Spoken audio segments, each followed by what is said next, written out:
Hey, this is Dave from Shiny Side Up, putting out an urgent notice for you if you live in the Central Coast or areas around Sydney.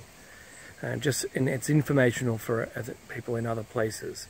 It's going to say right now that they've issued a catastrophic fire warning for tomorrow. It's only ever been extreme. They added that same heightened level about 10 years ago, and they've never needed to use it where I live. But as you can see behind me, these are 25-metre tall trees, and it's thick, dense forest.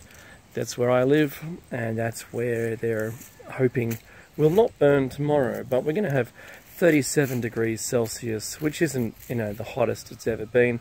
I think here was 46 degrees was the hottest on record, but 37. But with really strong winds. Now, it hasn't rained here for a while. We've had a little bit of rain here and there, but just going to pick up a leaf here and like all this stuff on the ground, all this stuff you see. Actually, we've cleared as much as we can. All that stuff there is so dry, it's tinder dry, it's just going to go woof and burst into flames, unfortunately, if it comes in contact with something tomorrow.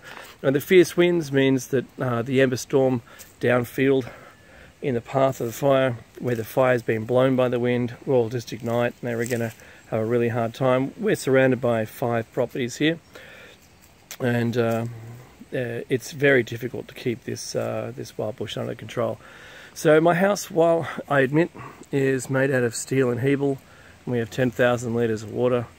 That may not last.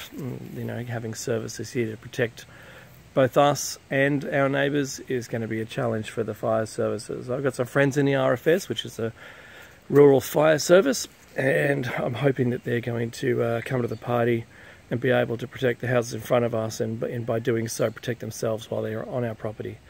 So it's going to be a hard day. They've actually closed the schools. So they've closed the school in the area, which both my daughters go to. They've closed those because of the risk. And now they're saying the risk is and includes 100 metres from bushland. So we're 0 metres from bushland. In fact, we're in bushland. And, while you think it's a nice place to live, and it does come with its own risk.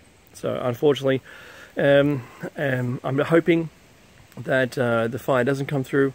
And if it does, then I might have some issues doing the radio show on Sunday night. We'll have, we have a lot of pets, 10 chickens or 9 chickens now, I think, a bunny, a bird, a dog and a cat, and 2 snakes now, 2 snakes, they're carpet pythons. We'll do the best to look after those, and you have to make choices. I don't think we can put the chickens in the car, but we can certainly have all the other pets in the car and get ourselves to safety. That's the warning. They're saying just evacuate the house now, like tomorrow, and don't return until it's safe. So who knows? Goodness me, it's going to be a rough one. Our plans, we have plans, so you're not afraid if you have a plan. That's what I suggest everyone do. Have a plan and get yourself your go bag. Make sure it's completely packed with all the things you need, at least a couple of changes of clothes. You want some fresh water and some food snacks. You want to be able to have proof of identity so that you know who you are. Pack all this in advance, and then go somewhere that cannot burn. So the place around here that's the least amount of burnable is either a shopping centre or it's down by the Gosford waterfront. So the oncoming breeze is across water. It's less likely to burn you. That's all we got. All right. All I can suggest is that everyone stay safe. Do what you can to avoid the heat. And don't be a hero. Don't risk your life to save someone else's, and because that's where we've seen the loss of life in the fires over the last week. And look, you think you're doing the right thing, but you're putting yourself in danger. Remember, the first thing for you to do is remove yourself and the person from danger. Don't put yourself in danger, removing yourself from danger, right? Makes sense. Anyway, good luck. I hope this isn't the last. See ya.